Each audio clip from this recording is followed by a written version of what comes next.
పరమగీతం అనగా పర సంబంధమైన గీతం. భూ సంబంధమైన వారికి దాని విలువ తెలియదు. లోకంలో ఉన్నవారు అందరిలాగా బ్రతకాలనుకుంటారు. వాళ్ళకి అది వాక్యం. నేను పరలోకం కొరకు బ్రతుకుతాననుకున్న వాళ్ళకి వాక్యం.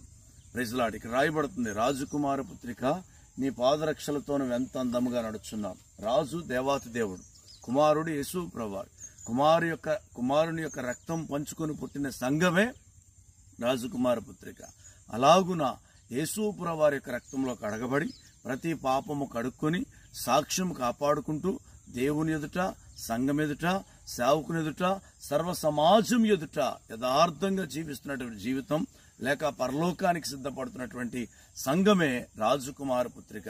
కనుక నీ సంఘం ఎదుట నువ్వు నమ్మకంగా ఉండు. నీ దైవజనుడి ఎదుట నువ్వు నమ్మకంగా ఉండు. ఆమేన్. నీ సమాజం ఎదుట నువ్వు నమ్మకంగా ఉండు. అలాగూ నువ్వు దేవుడిని మహిమపరిచే విధంగా నడవాలని దేవుడు కోరుకుంటున్నాడు. రాజకుమార పుత్రిక అలా ఉండుగాక. God bless you. దేవుడిని దీవించును గాక. ఆమేన్.